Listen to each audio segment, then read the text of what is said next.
They're all friendly. Everybody's friendly. If you're in a wheelchair, get some dumbbells. A disabled person may think, well, they'll see me, they won't bother me. It's just the opposite. It's not Chicago. People couldn't figure out how to get through an intersection with traffic lights. We're near the equator and things can get hot. That's just life. There's a lot of problems there now, and inflation looks like it's going to be serious. I had a bad accident. I was unconscious for almost a half hour. Hey YouTube, Alex here, and in today's interview, I want to introduce you to my friend William Drinkwater. And Will is an American expat who's been living here in the Philippines for many years. Will is a veteran of the U.S. military and wants you all to know that his disability is non-service connected. He actually developed his disability from a skydiving accident. Will has lived all over the United States and spent a considerable amount of time in other parts of the world before coming to live here in the Philippines. I hope you enjoy this video. Without further ado, let's get into it. Hi Will, can you introduce yourself please? Sure, my name is Bill Drinkwater. I've been here in the Philippines for 8 years, and I've spent 4 of those 8 years in Dumaguete. I am disabled, and so I'm kind of aware of what happens with disabled people here, so I have a few bits of information that might be helpful. What are the most common disabilities here? I don't know. I don't see many people on crutches, and I only see even fewer in a wheelchair, but there are some. I suspect that the most common disability might be one of those invisible ones. I think a lot of people have PTSD and may not even know it, either from childhood trauma or from military combat. I think that's very common. So, but that's a different type of disability. I can't talk much about that because I don't know how to deal with that except to go to people who are counselors and psychologists and such. And people can do that here. So if they have that problem, also there's a strong expat community that's very supportive. So they can always talk to other expats, and you can still have a good life here. You just have to be patient, very patient in the Philippines, and don't ever lose your temper. That's all. And other than that, you'll get along fine here. What are the common misconceptions that expats with disabilities face? That's a good question. I'll go down to the attitude section. The first thing that a person should do if they're physically disabled and they come here is de-emphasize your disability. Don't make it the center of your life. Everyone you meet, everyone you talk to, you want to talk about your disability, then that's not a good idea because people really aren't interested, and you always can scare people because they realize, wait a minute, I could become disabled someday, and it puts the idea in their head, and they don't like that. So it's better just not to talk about it, ignore it, act normal, and you'll get along just fine with people, and a lot better. Also, very important is don't feel sorry for yourself, because life is a series of ups and downs for everybody. Everybody goes through hell a few times in life, and so you don't know the other person you're talking to. You don't really know their background and their life. They've had hard times too. A lot of guys who come here now from the U.S. have been through like 3 marriages and 3 divorces and all kinds of trauma, And so you have to be compassionate with other people and don't be overly compassionate with yourself. When you meet people who are not disabled, let's say you go to an expat bar, an expat sports bar, and you want to have a beer, you have a bottle of water, whatever. You meet someone, you talk to them. You have to initiate the conversation. Very often they are not going to, because they don't know what to say. They don't know what to say to a disabled person. And many people believe that if a person is physically disabled, they're also automatically mentally disabled. And so they don't want to talk to you unless you talk to them first. And it's easy with expats because there are 2 questions. You walk up to someone, you never met them before, you know they're an expat, and you say, where are you from? And then the second question is, how long have you been in the Philippines? And then you take it from there, and you sit down at a table and you shoot the breeze, you talk for a half hour, an hour, 2 hours. And it's great, you have these great conversations. But you have to initiate it yourself and let them know that you're okay mentally, that you are a normal person, except for the fact that maybe you have an arm missing or you're on crutches or something. With a wheelchair, it's more difficult, of course, because of the mobility. It's harder to get around. But it's the same thing with that. You talk to people. Let them know you're normal. Let them know you're okay. And So that's a good way to do it. Now let's see, I've got some more things here. Service animals. If you have a service animal, don't worry, bring it with you. You can easily bring a service animal on an airline to the Philippines or almost anywhere in the world nowadays. Also your pet, if you have a dog or a cat, you can bring it. All you have to do is get some official paperwork from a veterinarian stating they've had a rabies shot and a couple other things, and you can bring your pet. Don't leave your pet behind because it's really important. Service animals, of course, then people have these animals that are psychological companions for them that they need, and then other people just have an ordinary pet, a dog or a cat. You can bring them all. And that's really, really important. It's not real expensive, and it's well worth it. And the other thing, of course, after you're living here for a while, you say, wait a minute, I'd like to have a little dog. Well, you can have a little dog, you know. You have to talk to your landlord to make sure it's okay. And then you can have a dog or a cat or whatever, you know. And if you do get a pet, which will give you a lot of solace, especially if you're homebound part of the time. If you don't have good mobility, you're disabled, you're home, you have your dog or your cat, you know, you can play with them, you can love them. And it makes it less onerous to stay at home. You say, I spent a lot of time in my apartment or something. Well, you got a pet, the pet loves it. The longer you stay there, the more the pet loves you, you know. So that's really important. It puts a lot of love in your life and a lot of good feelings. It lowers your blood pressure to pat an animal, that's proven.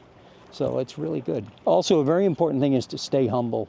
You know, remember, we're all human beings and we're all basically equal. We have different experiences, you know. You may go out in the mountains in the Philippines and meet a guy who has a second-grade education, but he's going to know how to grow rice. He's going to have a lot of skills that you don't have. He's another human being. He should be treated as an equal. If you look down upon people, especially on Filipinos, you're not going to have a pleasant time here. You know, you just have to be nice to everyone. And Filipinos love expats. You know, most of them really do, and they're very friendly, and it's a very friendly society, and so there's no sense ruining that by thinking that you're superior to them or something, because no one is superior to anyone else, and you don't know what they've been through. You know, they've had hard times too. So we're all the same, really. There are some beggars here.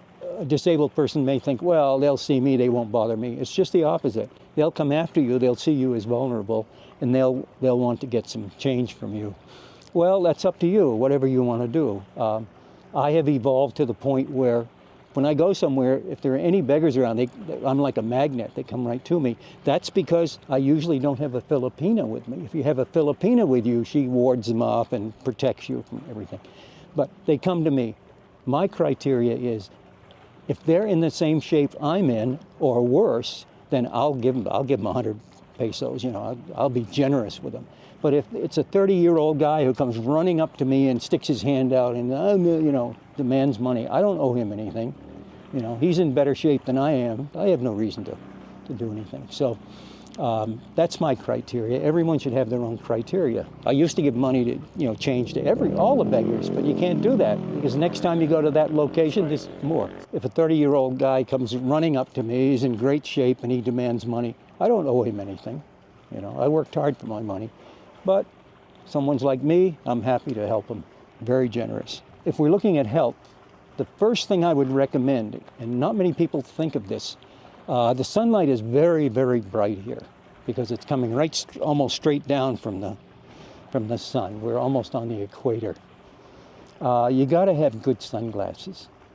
You really do, especially from a northern climate. Your eyes aren't adjusted to it. But don't buy cheap sunglasses, okay?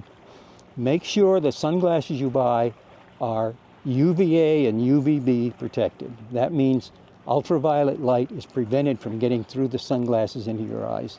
Because what happens is, when you put cheap sunglasses on, the pupils of your eyes open up wider because it's dark, you know, they open up a little wider. And then the sunlight comes in and goes right into your eyes, and it'll do more damage. It'll do more damage than not wearing cheap sunglasses. So you get a good pair of sunglasses. Cheap pairs about 90p maybe. An expensive pair is maybe 400 pesos and up. That's about $8 and up. So anywhere from $1 to, you know. It's a really good idea to protect your eyes. Also a good thing, if your eyesight isn't real good, in the distance, normal when you're walking around. For heaven's sake, get prescription sunglasses, Or you can also get the kind that darken in the sunlight. Of course, they have all that. They have everything here, just like everywhere else.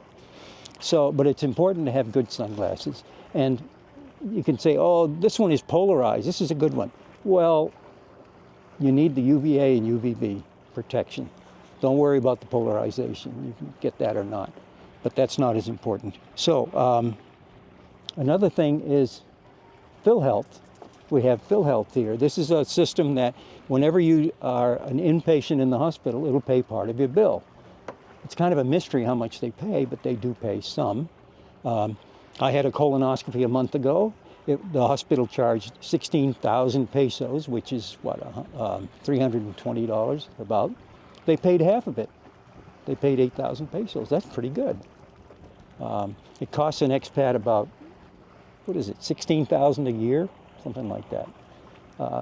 But I think it's worth it. And I've collected many times on it from all kinds of things. I've had lots of adventures here and got banged up a few times. And so I think it's well worth it. Other health insurance as an expat is very expensive. If you're 70 or older, forget it. You won't be able to get insurance. It's just not available. So there are international plans that are available. By the way, the PhilHealth, you can't get it unless you are on the SRRV visa, which is a special resident retiree visa. It's a permanent residence here. Or if you're on the husband visa or something, married to a Filipina. So as a tourist, you can't get that. You used to be able to, but they said, no, it doesn't make any sense. So that's a restriction you should know about. If you come here to live, don't forget to do some exercise. Your health is going to improve here. There's no doubt about it. People get younger. The first couple of years they're here, their body actually gets younger because they're under less stress, a beautiful climate, and it's a very healthy place. So exercise a little bit. There's different kinds of exercise. An easy one and a great one, a really, really good one, is to take a walk in the morning. 15 minutes, a half hour, an hour, whatever you want. Just go for a walk and come back early in the morning when the sun's coming up. There are some kind of health benefits from the early sunlight and the frequencies. I don't know about that. It's all on YouTube. But the important thing is you get some exercise first thing in the morning and you feel good. What about gyms? There's all kinds of gyms here, lots of gyms. It costs an average of about $20 to $30 a month for a gym membership. You start going there for a while, you'll see all the young guys in there lifting heavy weights and stuff. Well, if you're older, you don't have to lift heavy weights. Do whatever you can, and just relax. And you'll be surprised. Even these young guys, along with the older other expats you'll meet there, they're all friendly. Everybody's friendly. The Philippines love groups. They love organizations. They love their extended family. And if you're going to a gym, you become part of that cohort, that group of people. And everyone will be friendly, and everyone's just trying to be healthier. And the difference is they're lifting, they're doing dumbbells that weigh 50 pounds, you're doing dumbbells that weigh 10 pounds. Doesn't make any difference. You still get muscle gains with less weight, you just have to do more repetitions. And the health issue is so critically important as you get older. As your body weakens, nothing is quite as efficient as it used to be. You can start realizing that you need more protein per day than you used to eat. It's very important because you'll lose muscle. Sarcopenia, it's called. When you start losing muscle as you age, it starts maybe in your 40s. You lose a little bit every year. Well, you get in your 70s, you're losing 12 or 14% a year.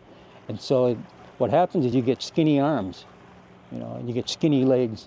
And that's the sign that you're weakening, from the sarcopenia. It's really nothing to worry about in early age, but if you exercise as a lifestyle all the way through your life, you will never lose that. If you start losing it in, say, in your 70s, just go to a gym and start working out, and you can regain that muscle, and you will not be affected by this sarcopenia, this aging process that takes away, melts away your muscles. And you'll keep your sense of balance, and you'll keep your body much stronger. It's really good. If you're in a wheelchair, get some dumbbells. They sell dumbbells here. I have 2 sets of dumbbells. I'll admit it. The first one is 3 pounds. The second one is 10 pounds. I can't use more than 10-pound dumbbells because I have an injured back. I've had 5 back operations. So I can't do it because of my spine. But I use the 10s. You know, I warm up with the 3s. I use the 10s. You know, I'll do 100, 150 repetitions because I've done it for a while. But it's really good. And you breathe deeply and it gets your lungs going and you get plenty of oxygen. It's really good for you. So don't forget the exercising portion. You know, you may say, I'm going to retire, I'm just going to lay around, take it easy. Well, you can if you want to. But if you exercise, you'll feel great. You'll feel optimistic. Exercise eliminates depression. You can go to a doctor. They got all kinds of medicines for depression. They're really not that good for you. And they're fake. They just cover the symptoms somewhat. And a lot of these medicines will make you dizzy too, and that's no good, going through life dizzy. Hell, I had a friend who was riding a bike recently. He fainted. He was riding down the highway on his bike and he just fainted. And I said to him, did you survive the accident? He said, yeah, it was okay. He said, but you know, I dumped the bike and he was skidding along the pavement. So some of these medicines, you know, the heart medicines are terrible for blood pressure. They slow your heart down. So guess what? Your brain doesn't get enough oxygen, so you're dizzy all day. I mean, I'm not a medical doctor. Don't take my medical advice. But there are ways to naturally reduce your blood pressure, and I do that. And it's mostly through exercise. Another big thing here, of course, for a disabled expat or any expat is nutrition. You can get all kinds of healthy foods here. And you can, if you don't want to cook, you don't want to learn how to cook, you can hire someone to be a house helper. It doesn't cost much. They'll cook your meals for you. You get the fresh foods at the public market. You get your vegetables, your meat, and your fish.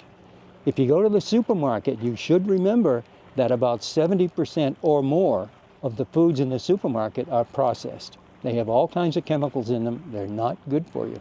If you live a diet that comes out of a supermarket, like most people in America do, you may end up with a problem with your liver. You may have a non-alcoholic fatty liver. I discovered 2 years ago I had one. There's no medicine for it, but there is a cure. And the cure is to go on a great diet, something like the Mediterranean diet, which means a lot of fruits and vegetables. And you get healthy. Mine is completely cured now, completely cured. Nutrition is so, at least maybe you'd want to take a multivitamin once a day, okay? You can get whatever you want here. I take Centrum Silver Advanced. Everyone knows that's a pretty good vitamin, I guess. But anyway, I chose that one. And you choose whatever you want. But it's good to have a multivitamin because there are lots of little things, boron, manganese, all these strange things. You need a little tiny bit of that stuff in your body. And you might not be getting it from the food you're eating. So a multivitamin fills in those little gaps where you have a little bit of a deficiency. And you'll feel better for it, believe me. Overall, you'll feel better. So that's a really good idea, really important for a disabled person in particular. And you might want to take a little more protein per day. If you're losing muscle from your arms, for example, that's a sign you're not getting enough protein. So you have to take extra protein. Chicken, pork, beef, fish, whatever you can do for protein. Some avocados have a lot of protein. Extra virgin olive oil has a lot of stuff. I don't think it has protein, but it has a lot of good stuff for you. A lot of healthy fats. Yeah, very healthy fats. That's good to cook with. Let me see here. Here we are. Okay. Another important thing is have good hearing. Make sure you can hear okay. Because this is a very noisy culture. And if you can hear fine when you're talking to someone in a room somewhere, that's great. But then you go out in public and you can't understand anything people are saying. What we do as old people, something that I discovered, is we automatically teach ourselves lip reading. So when our hearing goes bad, the lip reading improves, okay? And I discovered that when the pandemic hit and everybody put on a mask. When they put on the mask, I couldn't hear worth a damn. You know, I said, oh man, I can't hear now. You know, take your mask off so I can hear, because I have to, and I realized it. I was doing lip reading. I never knew that. And so people do that automatically to compensate. And if you're looking at someone and their mouth is moving, that helps you to hear. There's no doubt about it. I'd never read that anywhere, but it's true. So you don't have to learn lip reading. You should get a hearing aid of some kind. And be careful, because not all of the hearing aid companies are honest. And you can get a bad deal on that. I know about that. Okay, this is about health. Then I'll introduce this now. This is what I did recently. I think it's a good idea. It's an emergency card, okay? It has my name, where I'm from. I think this is important. It's an idea I thought up recently, and everyone I've talked to about it thinks it's a good idea. Here we are. It's an emergency medical card. It has my name, the country I'm from, my birth date, how many years old I am, because nobody likes to figure it out, and blood type, my visa type and number, which is the SRRV. It has my height and my weight and any medical problems that I have. And then below that it has my address and my phone number, the number of the phone that I'd have in my pocket. So on the back it has my house helper's name. It says she lives at the same address as me and has her phone number. And the next edition of this will have the police phone number, fire department, hospitals, and ambulances.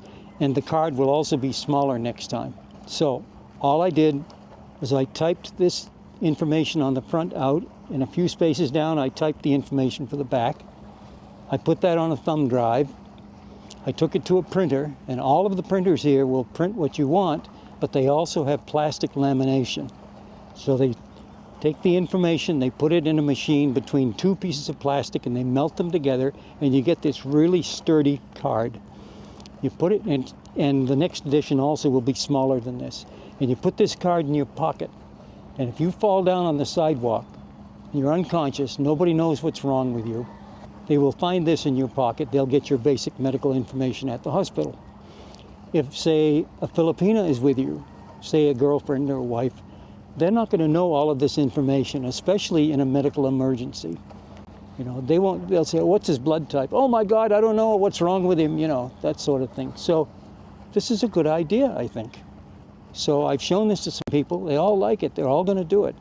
So if you're over here, you put this in your pocket, they will see it in the hospital, and this could save your life. So this is another form of insurance, an insurance policy. It doesn't cost you hardly anything. One other thing that I made is pretty good.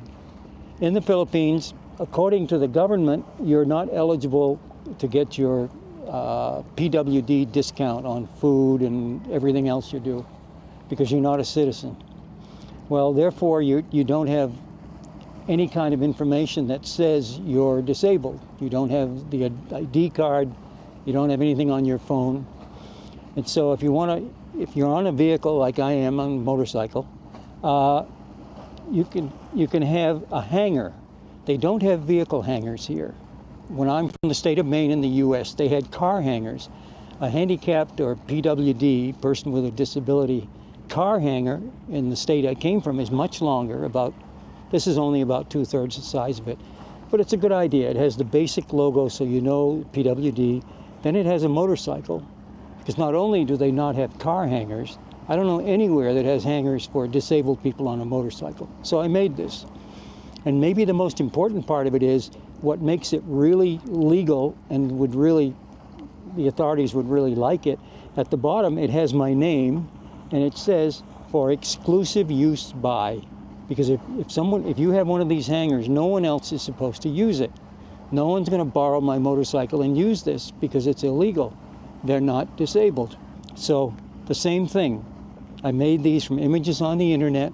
I put it on a thumb drive, took it in, they printed 2 copies of it. They put the copies back to back, and then they laminated it. Then they punched a hole, and I put a rubber band in there, and I can hang this on the bike. And it has always worked. No one has ever complained. Dozens of store guards, the armed guards that protect the big stores and things, I go right into the disabled section, park. They never complain. They look at it, they go, yeah, that's great. And so if you're coming over here, you can do other things. I met another disabled vet, and he offered me the big stickers, which have the same blue and white person in a wheelchair. And he said, yeah, I'll give you some stickers, you can put them on your bike. And I said, well, I don't really need them. But he had left some of those at one of the sports bars, and he said, anyone who's disabled, give it to them. If they have a bike or a car or something, they can put it on there. And that's a good idea. So you're not authorized to get anything from the government, but you can make it yourself. And so then you won't be hassled. Because otherwise, you never know. The Robinson's Mall in Dumaguete has something new, and that new thing is a small parking space for seniors and disabled people to park their motorcycles. It only holds about 8 or 10 bikes, but it's a good idea. It's up near the front, near one of the front doors. Otherwise, you have to park in the back, in amongst the hundreds and hundreds of vehicles, and you have to use the back stairs, or they have a ramp with the back stairs. Unfortunately, the ramp is too steep for me, and probably for most people. So I have to use the stairs, and that's kind of risky going up and down the stairs if you have a lot of groceries and things. Of course, when I come out with groceries, somebody helps me, either a Filipino or one of the guards. It's so nice here, people are always helpful. And so they came up with this idea of putting the smaller parking space up front. It's a good idea. So I can park up there. So that's one more thing to consider. And let's see what the next item is. Oh, here we are. There are no street gangs in the Philippines. That's important to know, because Cebu City, for example, on the next island over, it's not Chicago. You know, there are no street gangs. You don't have to worry about going out at night and having a dozen guys on the street corner jump you or something. It just doesn't happen. So that's good. Whenever that starts to happen, the police just make sure it doesn't happen. Okay, I'll just do a couple more things. Yeah, there are broken sidewalks here. Don't count on them if you're in a wheelchair. When you rent an apartment here, you go in the bathroom and there won't be any grab bars, almost guaranteed, unless I've lived there. So what I always say to the landlord when I get a new apartment, I say, is it okay if I need some grab bars? Is it okay if I buy the grab bars and you can have your people install them the way you want them installed? And they always say yes, because it's, you know, it's money in their pocket. You know, it's good. It's a good thing. And sometimes they'll say, well, are you going to leave these when you leave? Are you going to take them with you to pull them out of the way? You say, no, I'll leave them. Leave them. Okay. So that works, and grab bars are very important. I sit in a chair when I take a shower. I have to stand up. The natural urge to reach and grab the faucet. If you do that, it might come out of the wall. I say that from experience. I had one come out of the wall in an evening, and the water was blasting all over, and it was a typical nightmare. So if you have something to grab to pull yourself up, it's much better.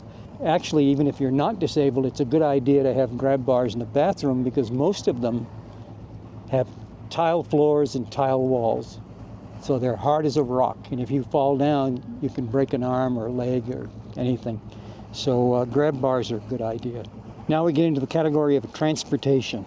There are no traffic lights here. There are no stop signs. It's not true. There's one stop sign in Dumaguete, just one. But in most of the Philippines, there are no stop signs. When I lived in the small city of Bayawan, 100 kilometers from here, they suddenly installed traffic lights. Nobody knew what they were. Nobody understood. They had all kinds of accidents for about 2 months. People couldn't figure out how to get through an intersection with traffic lights. Finally, it calmed down, but it took quite a while. So I thought that was kind of humorous in a way, that the traffic lights really threw the people off because they'd never seen them. There are no police chases here, obviously. That's good, because the traffic is so crazy and congested, and they just couldn't do it. We have the tricycles. You've all seen them on the internet. Three-wheeled vehicles with a motorcycle on one side and a cab for passengers. Every major city in the Philippines has a different design for those. In Dumaguete, for me, it's hard to get up in them because they have a high step. You have to step on this high step and then grab something up above and pull yourself up with your upper body and then flip around and get in the seat. For me, that's a little bit difficult, so I don't ride the tricycles very often.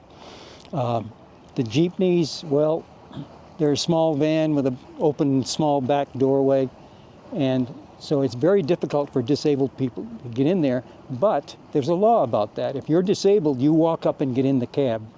You ride in the passenger side of the cab. That's the law.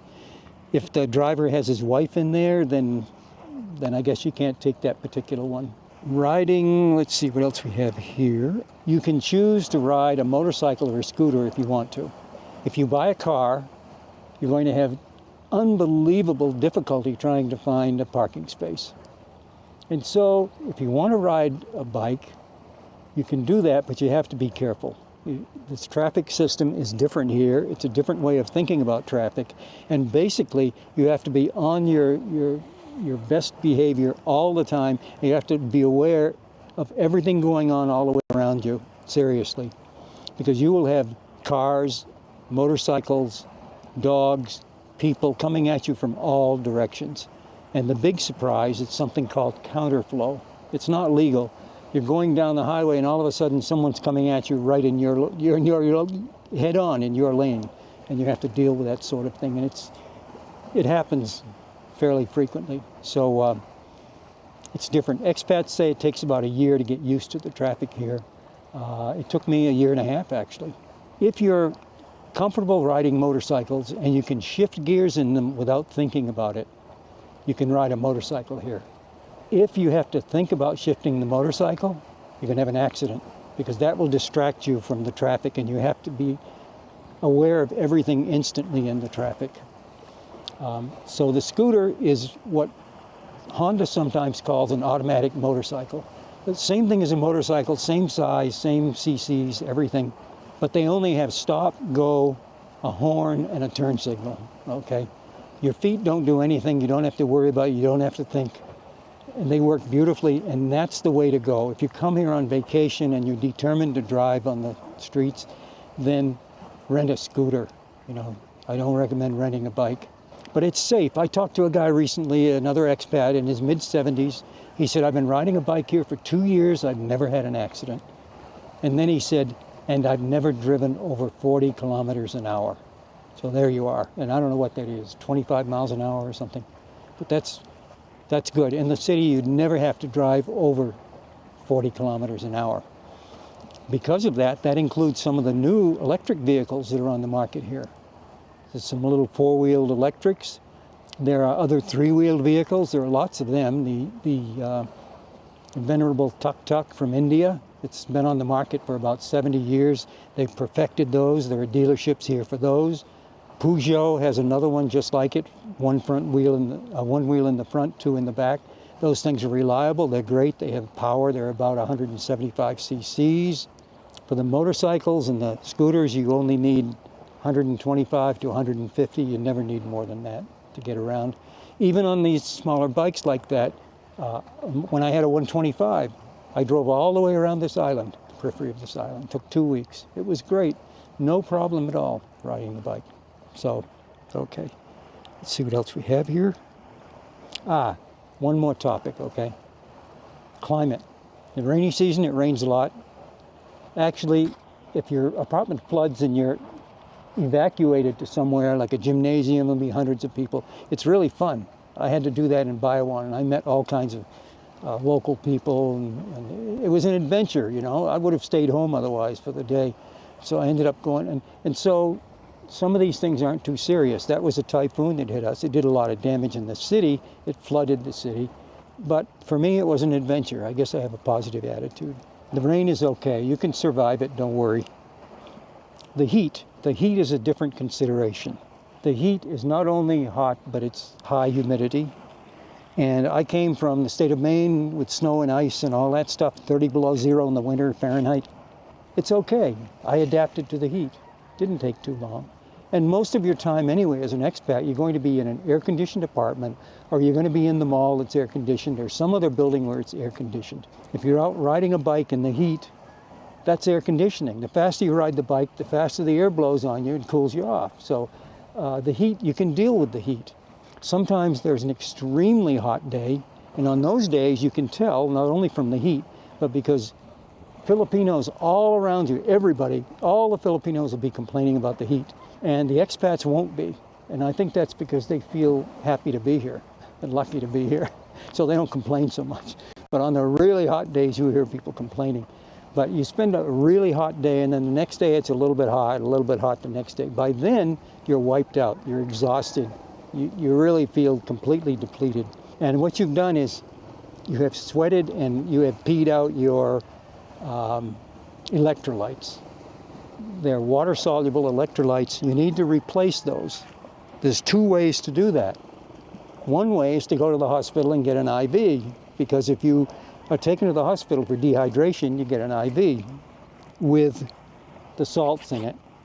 Or the other way, which is actually, I think, a lot better, you go to any pharmacy and you get some of these oral rehydration packets. This one has 5 salts: sodium, potassium, chloride, citrate, and glucose. Okay.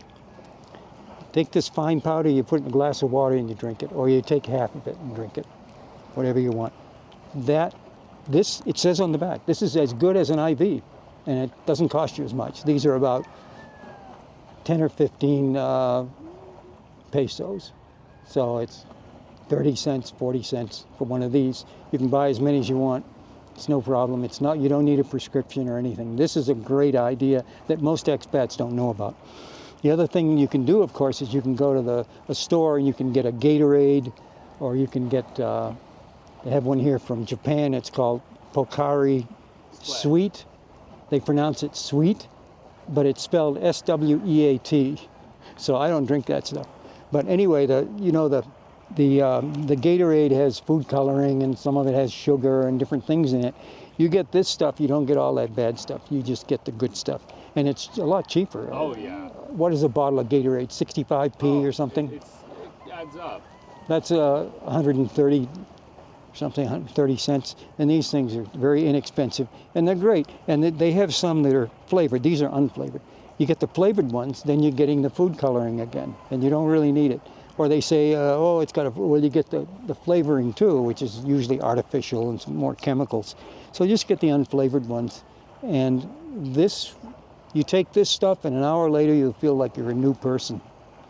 So, because getting dehydrated is not good. We're near the equator and things can get hot. Okay. You want to, let's see here. Okay, do you want to stop there? I've got some other categories. Good, yeah. Excellent, Will. So yeah, let's okay. hear more about okay, socializing. You're over here, you don't want to stay in your apartment alone and all that. You get out and meet people. So here are some hints for that over here. One is clean yourself up and have a good appearance, okay? Because everyone here does. You see these beautiful young ladies, they have beautiful clothing on. How do they do that? Because they work and they earn very little money. They don't have enough money to buy good clothing. Well, there's a system called ukay, and that is surplus clothing from the West comes in. They bale it like bales of hay. They ship it in. But it's not all used clothing. Some of it is brand new. So they pick out the brand new stuff, and they get it for almost nothing. One of my girlfriends bought a beautiful kind of a sweater thing from Nike with a zipper in the front. It was beautiful. I bet it was $40 in the U.S. She paid the equivalent of 50 cents U.S. for that. Brand new. It's beautiful. So that's why the young women are beautifully dressed in the city, because they can afford to, because it costs them almost nothing for clothing. But you also should be neat. If you have a bike, keep it clean. Have your bike washed or wash it yourself. And just have a good. And the other thing, of course, if you're an old man, please make sure that you trim your nose hairs and your ear hairs, because otherwise that's very noticeable and people will see it. And you might as well be neat. Keep a neat haircut, all that. Don't get a haircut at the mall. It'll cost you 300 or 400 pesos. For 70 pesos, you can get one on the street in the many, many barber shops. Where can you socialize? Okay. There's a category of socialization called expat bars. They're often called expat sports bars. And they always have big screen TV on the walls and different sports from around the world and things. And you can go in and watch these, and you can have a beer or have a bottle of water or whatever you want. Most everybody's drinking beer, but if you drink a bottle of water like I do, nobody ever says anything. Nobody ever says anything, so don't worry about it. If you don't drink, you can go to the bars and still enjoy yourself, have a conversation, watch the sports. They have some foods in these bars, and it's pretty good. So I recommend some of those. There's a few of them around. Restaurants, in a place like Dumaguete, there's all kinds of restaurants, and they're not as expensive as they would be in the U.S. or somewhere else. And some of them are really, really good and really nice. And if you have a girlfriend or a wife, you can take her there and she'll have a nice meal, you know, you can enjoy it. So it's good. There were 5 Mexican restaurants here. I think there are 4 now, as an idea of ethnic restaurants. And there's There's an Irish restaurant now. There's all kinds of there are Italian restaurants. There's different ethnicities here. A lot of Japanese restaurants, Korean restaurants, lots of things. So you have a choice of lots of different kinds of restaurants. If you want to cook your own food, you can have friends come over. You can get whatever you want for good foods, because there's a store here that sells imported foods. You can buy your steaks out of the U.S. or from Europe. You can buy all of the imported foods that you're missing, your favorite kind of peanut butter or your favorite biscuits from the UK or something. They have all that stuff there. So you're not going to be homesick and missing on the foods. You can buy almost any kind of food here. If you can't, you can always get a recipe off the internet and make it. And if you have to do a few substitutions, you can still have a choice of foods here. Don't worry. If you like Philippine foods, you can have some. The Philippine adobo, I really like that. That's really good. The food is plentiful, it's not expensive, and you have a wide-ranging choice. And the smaller the place is where you live, the village or city, the less choices you'll have. Do you feel that the foods here are less inflammatory than the foods that you would have access to back in the U.S.? No, it's the same because they all use the vegetable seed oils, and those are inflammatory. And when you cook your own food, you can use extra virgin olive oil, or you can use avocado oil if you can find it. I haven't been able to find it, but it's too expensive. You wouldn't want to do that. The extra virgin is bad enough, the price. But yeah, I think all of the fried foods and stuff here, it's inflammatory, but you have to do some research on the internet, do a little homework and find out how you can avoid inflammatory foods. And there's lots of advice for that on the internet. Another way of socializing, a great way to socialize, if you're religious, you can go to church. The Catholic Church is the biggest one here, but there are lots of other kinds of churches. What's the name of that one? The Unitarian Universalist Church is here too, and that will accept anyone in their services, even if they're an unbeliever. So, you know, you can always go to church and meet people. It's a good opportunity. You will meet people who are real, who are nice, and they'll be extremely friendly, because in the church services here, generally speaking, not many expats go, in my experience at least. So they're happy to see expats. They like them. They like to be friendly to people anyway here. So you can meet a lot of people that way. And if you enjoy that church, you can keep going, become a member of the church, and you'll have lots of friends. There are lots of organizations here. The brotherhoods are here. For example, the Masons, the Lions Club, the Rotaries, everywhere here. You can become, if you know people well enough, you might be able to become an auxiliary policeman, extra policeman if they need it. I have one friend who's an expat who did that. And there's lots of other clubs. There are motorcycle rider clubs. Okay, these are not gangs.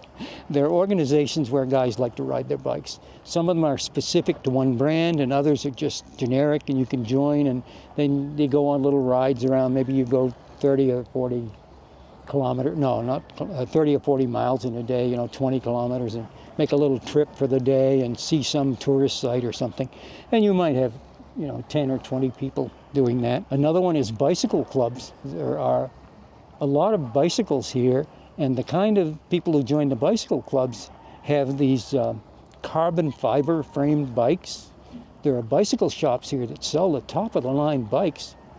And so you can join one of them. I had a friend who joined one, and he rode 39 kilometers in one day on a round trip with a bunch of these guys. And he was, at the time, 73 years old. He did pretty well. Lots of different clubs. There are lots of charities here because there's lots of poor people. And a lot of expats will join a charity. In some cases, they actually create one. They like to get into charities that help to feed the children in the schools in particular, or help to clothe the children, to give them some clothing. or maybe to throw a big party or something for them, spaghetti feed or something, and feed the kids. And that's good because a lot of the kids don't get real good nutrition, so it's good to have them get that. And it's good always to be a good expat and just try to be courteous to people and do whatever you can so that people will like expats. And what I do in that vein is I always stop at the crosswalks and let people cross. And they're always happy about that. So you can do things like that, which helps out. Here we go. Facebook. If you're coming here, you should have a Facebook page, okay? I don't care if you don't like Facebook. You create a page, you don't have to put a picture on it, you don't even have to use your own name. But what you will have, if you have Facebook, you will have access to Facebook groups. Facebook groups are critical here. There are Facebook groups for Dumaguete News, for American veterans in Dumaguete, American veterans in the Philippines. What other groups? Oh, the restaurant review groups. You go to a restaurant, you come back, you do a review, whether you like it or not, and be gentle about that. You don't get vicious and brutal because there are laws here, cyber liability, and you don't want to really do any harm. But you can say, well, I didn't care so much for the meal, something like that. But those are very helpful because when you want to find a good restaurant, you go to one of those groups, and my God, they've got restaurants listed you've never heard of. So you can find a restaurant easily that way. Or you can ask questions and about anything in these groups. Any question you have, where can I find a good frying pan or something, a really good one? Or where can you find anything you want? I consider those critical, really important. So if you don't already have a Facebook page, create one and take advantage of it and use it at least for the groups, if nothing else. Meeting people. If you walk up to someone in the Philippines, say another expat, they don't know what to say because you're disabled. They just don't know what to say. What do they say? They don't walk around talking to disabled people normally. So what you do is you have to initiate the conversation. And if you do that, then they will see that, oh yeah, this guy's okay. He's physically disabled. He's not a mental case. He's not demented, dementia or anything. So that just lets them know you're normal, you're okay, and then they want to talk to you, so then you can talk to them. But you're going to find that when you walk up to someone face to face, you're going to have to start the conversation. One guy I walked up to, the old dog guy, I'd never met Paul, but I walked into one of the bars one night and he was there, and I walked up and he was right in front of me and he looked at me, he didn't know what to say. So then he said, "Can I get anything for you?" And I said, "Yeah. Get me some more videos." I said, "I love your videos," But he didn't know what to say, and that's typical. I mean, what do you say to a person? What's wrong with you? Usually you don't say that, but people will ask after a while, and particularly Filipinos. They don't hide anything. They'll say, "Oh, what happened to you?" And then you tell them, but then you don't hang on it. You say, "Okay, that's that." Change the subject, and so that's a good idea. What else do we have here? Damn, thing won't stay up. I don't have much else. I can tell you that people from the U.S., most of them have a vitamin D deficiency. You can look this up on the internet. And vitamin D is very important. It turns out it's not really a vitamin, it's a hormone. But you can talk to your doctor, and it's a good idea if you supplement vitamin D if you're an American, because they estimate that anywhere from 40 to 70% of Americans are short on vitamin D, because especially in the wintertime, you just don't get the bright sunlight, which helps your body to create some of it for you. And you don't get enough in the foods sometimes. So that's something to look into, do some research. And the one other medical thing that's really important for Americans in particular is omega-3 oil. There are a lot of foods that have omega-6 and it imbalances your body. You need the omega-3 in the proper proportions. So you can talk to your doctor about that. Lots and lots, maybe 70% of Americans are estimated to be short on vitamin D, on omega-3. So you want to really seriously look into that, and that'll help you to be healthier. And there are lots of other supplements, and you can buy them here or you can order them. You can order things from local Philippine-based companies such as Shopee and Lazada, or you can just go to Amazon, amazon.com.ph. You can order stuff from Amazon, they ship it in, and if it's under a certain dollar amount, then there's no customs fee or anything. So a lot of my friends order stuff from Amazon. So you're not going to be lost if you come over here. You're in an island nation in the middle of the ocean, but you can get anything you want, anything you need. That's important, and that's about it. That's about all I have, except for some questions. Any final words, Will? Yes. If you're contemplating coming to the Philippines and you're disabled, there are plenty of doctors here, plenty of places you can go. If you want the top level of medical care, you can go to Manila. I had my 5th back operation here. It was in Bacolod, which is in the north of this island. It's a city there. And it turned out perfect. It was 4 years ago. I haven't had any pain since. I don't know if I should or not, but I'll tell you the doctor's name. It was at the Pablo Torre Hospital, and he's a fantastic neurosurgeon. This guy is really, really skilled. He's great. His name is Mario Marchadesh. Mario Marchadesh. Dr. Mario Marchadesh. Fantastic surgeon. So don't be afraid of anything. If you need certain medicines once in a while, you can't obtain them here, well, you can order them from somewhere else. And if you're really smart, you won't order them from the US. You will order them from overseas. You get a prescription, then you order them from Mexico or from India. India is really inexpensive because they don't license them. They have a law where they just ignore all the world licensing because the Indians can't afford expensive medicines. So the country allows them to manufacture these medicines. You will save a ton of money if you do that. And so it's good here, and you don't have to fear medical problems. We're all going to die. So you say, gee, I might have a heart attack. Yeah, well, we're all going to die. What difference does it make? You know, when the Grim Reaper is following you around, you know, that's just life. That's another part of life. So don't be afraid. If you want to go overseas, go overseas. Come to the Philippines, Thailand, Vietnam is good, or go somewhere else, you know, wherever you want to go. In the Americas, there's a lot of good countries, Central America, South America, even Mexico. Mexico's a great country, you know. It's great food, great people, beautiful place, wonderful, great culture. You know, America's got a couple years of history, you know, 250 years. These other countries, they have 1,000 years of history and culture. So, you know, you see all the museums, you go to the restaurants, it's great. So I would encourage people, if you're thinking about leaving America, because there's a lot of problems there now and inflation looks like it's going to be serious, then you can go live somewhere else on less money. So congratulations if you have enough gumption to get up and go. It's not easy, it's more difficult.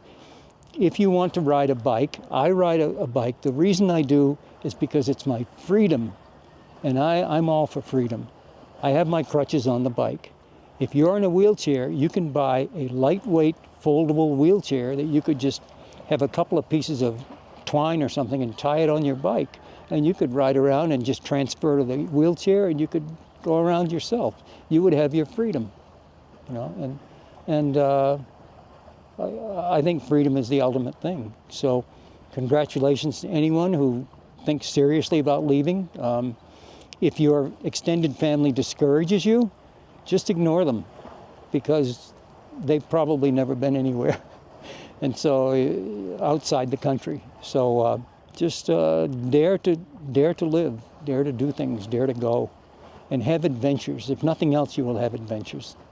And but remember what Mark Twain said, when you travel, you carry your baggage with you. So you can go to another country and then you can start working on forgetting your past if you had things you want to forget about, you know, and start living a new life. Develop more patience, relax, take your time, and you'll have a better life. And so it's worth it to have enough guts to get up and go. It's up to you, your choice. And they said, well, yeah, you can, but you can't do that. They said, you're 125 years too late. I said, I'm going gold mining. I don't care. You know, people say, you can't do that. Then I do it, whatever it is. Whenever people tell me that, I change my life and I concentrate on doing whatever they say I can't do. It's just the way it is. Everyone shouldn't be like that, but some people. Oops. What the hell is that? Oh, it's locked.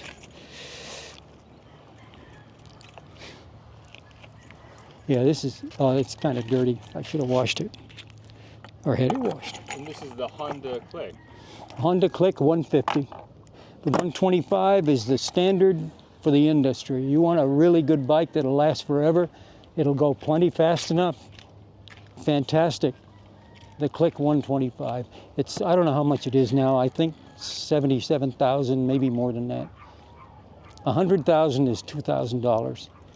So it's less than $2,000, isn't it? Yeah, yeah, it is. So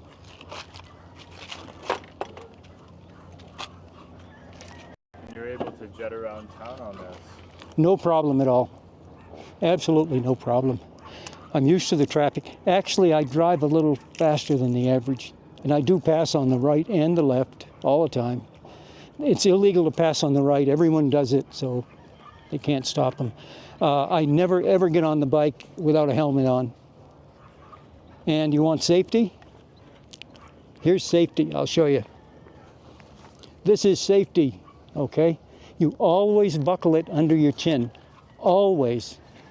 You see people here riding around all the time with a helmet with these things just hanging out there.